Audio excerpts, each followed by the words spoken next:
Now I have, Niranjan, I have Mahesh Jethmalani also with us right now. Mr. Jethmalani, what happens now? You know, he's going to the Raj Bhavan. You said some time back, interesting soundbite, that it's another chapter of a boring movie. Why do you find the movie boring? You wanted a sort of a more interesting climax to the whole thing. You wanted a contest. No, Arnab, it's not boring in that sense. That's probably an unfortunate choice of words. It's just that it was an exercise in futility and a waste of public time and money.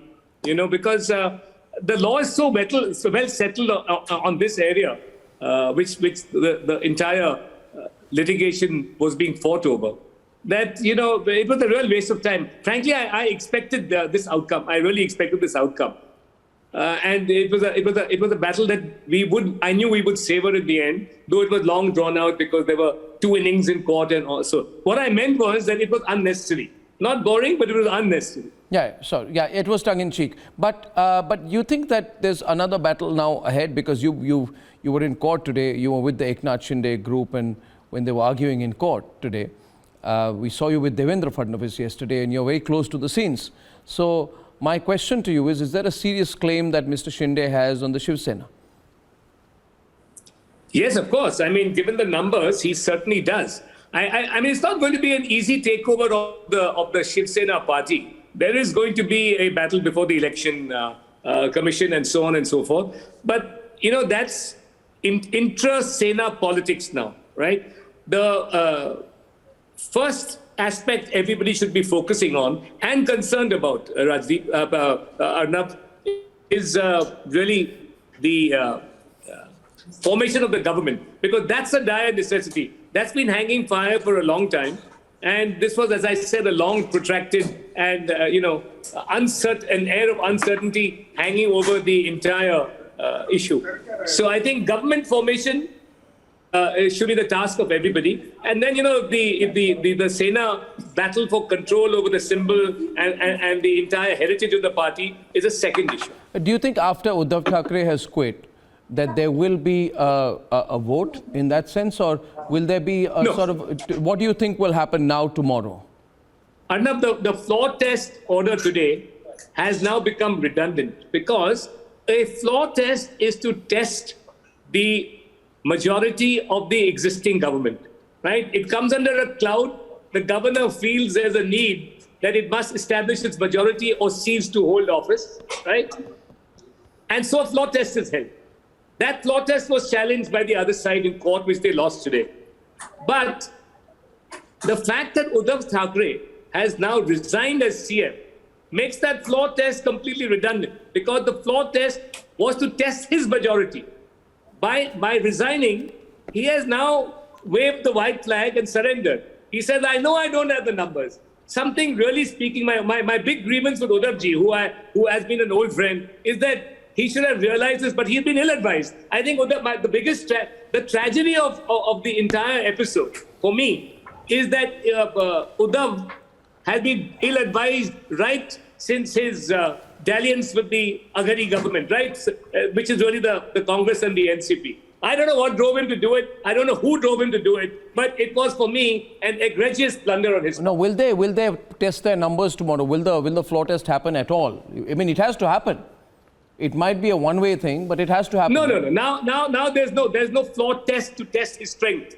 Now the task of the governor is to find that person who commands the majority of legislators in the House. And give him some time to prove it in the House. And give him some time to prove or cobble together his majority or prove his majority ultimately. Yeah. Okay, so is Mr. Fadnavis going to make that claim?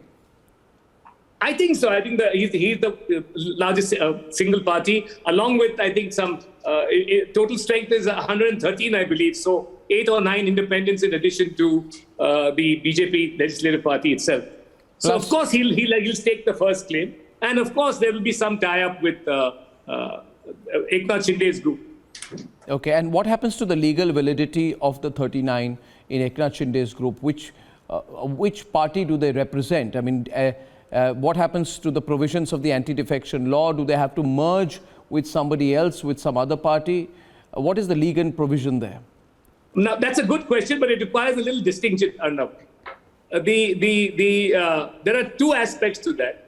Disqualification is an intra-party battle, which now has lost its significance because the Shiv Sena is not in power. Uddhav Thackeray is not the chief minister anymore, right? The battle now, the real battle now will not be one of disqualification under the 10th schedule, because now the new government will come in power and elect a new speaker. The existing deputy speaker, who had issued notice to some of Eknath Shinde's supporters, 16 of them, that now has fallen by the wayside. The deputy speaker will cease to be the speaker once a new government headed by Mr. Fadnavis comes into power, right? So the disqualification issue is also redundant. So that first question, which was argued earlier and has also been listed before the Supreme Court on the 11th of July, has also now been overtaken by events. However, the battle really will be between an intra-Sena battle may now ensue for who gets the symbol for one thing, and in fact, who gets the entire heritage of the Shiv Sena. No, that's a political question. I'm asking you more the legal question about who this group of 39, who are they representing in the legislature? And do they become a legally valid faction or a group? Do they continue to be MLAs? Do they have to merge with the BJP or merge with any other political entity as per the provisions of the anti-defection law? No, well, no, they don't have to right now. They don't have to at all. They don't have to immediately do any such thing, right? And in any case, whoever tries to disqualify them will not succeed because they don't have the numbers. Okay, so that completely goes off. So tomorrow nothing's happening. The assembly is not meeting. Nothing happens at 11 o'clock. Tomorrow there will be no floor test as mandated by the governor, but the governor will take a fresh initiative to find somebody who heads the government. So that's the task of appointing a chief minister, and that chief minister then will appoint his council of ministers from across the spectrum of supporters that who support him. Okay, so now you can reveal things, and I hope you're a little bit of a talkative mood right now, Mahesh. But they're seeing the cake cutting going on, and Devendra Fadnavis is not talking at the Taj. You spent almost day yesterday with him. Tell me a little bit about what was going on in the inside. Let us in on what your strategy really was yesterday.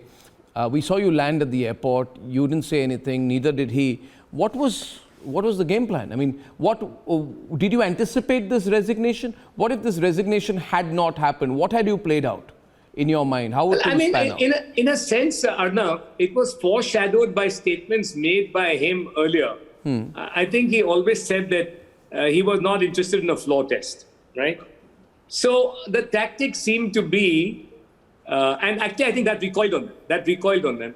It was first, an emotional appeal by Uddhav ji to Shinde and his supporters, right? When that failed, and it failed abjectly, right? Because they were very firm that, don't make these emotional appeals. The only thing that's going to work with us is you exit from the NCP Congress alliance, because ideologically that's against our sentiments, and on the ground it's costing us politically. Yeah. Right? So, frankly speaking, the next step of government formation, right, will include Eknath Shinde as being the real inheritor to the Sena legacy. And as I said, this was foreshadowed by the fact that Uddhav Thackeray said that he will not put up a fight because he didn't have the numbers. He knew that. And as I said, his persuasion was followed by first violence, then outright intimidation, vandalism, etc. Right? And finally, a little bit of a last stab. Did you, as someone who has been very closely involved in the strategy on the BJP side, and I must say, viewers, that today Mahesh Jethmalani is on air on the subject. Last few days he's not been speaking. Other senior BJP leaders have not been speaking. You've been assiduously keeping away from the issue. It's only now that you came out more in your legal capacity in the Supreme Court. But were you taken aback that Sharad Pawar asked Uddhav to stay on? Because if Sharad Pawar was asking Uddhav to stay on, he was putting his own skin in the game. And I was actually, baffled that Sharad Pawar is holding a press conference, telling him to stay on, saying we have the numbers. He put a lot of skin in the game, Mr. Pawar, in this. Did he have a game, or was it just a question of trying to be poker-faced and trying to sort of, outstare each other? Was there a game plan he had? I've had the pleasure of knowing Mr. Sharad Pawar for a very long time. Since his PDF days when he left the Congress and joined the PDF alliance and formed government in Maharashtra. I think it was 1978. But, there is... he's always got a politically ticking mind. So, which with Mr. Sharad Pawar, it's very difficult to outguess him or even find out what's going on in his mind.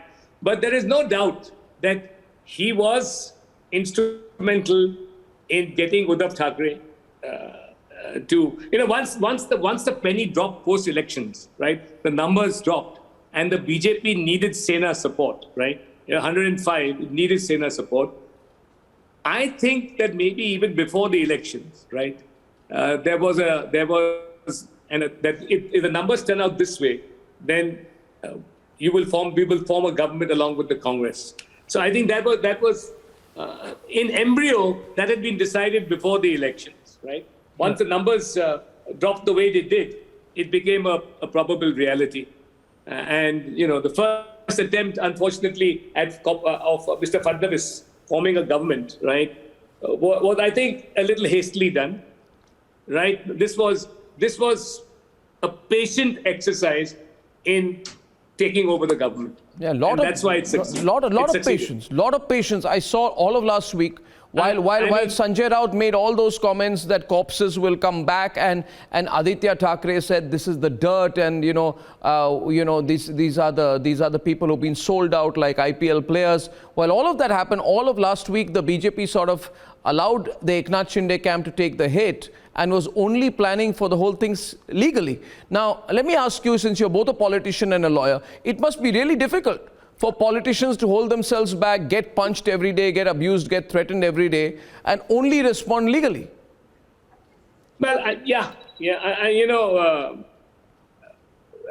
have to admire Devendra Fadnavis for his extremely, patient. I mean, he persevered. This is, his cultivation of the group, which is with, has been, he's built a good rapport and a good relationship with them for a long period of time. And he's been in no hurry to take over the reins, right? No hurry at all. No, it's been marvelous. It has been a painstaking effort so was this, to get the BJP back in power. Okay. Question. Was this planned out how much before the Rajya Sabha election, MLC election? Nobody anticipated it. The whole operation, Sharad Pawar apparently told Uddhav Thackeray, how did you not know that your MLAs would leave you like this? But it happened in succession. It must have required some amount of meticulous planning for months. Well, I mean, I can only talk about myself. I mean, I was enlisted on this whole issue about, I think, late last year, right? But I would imagine that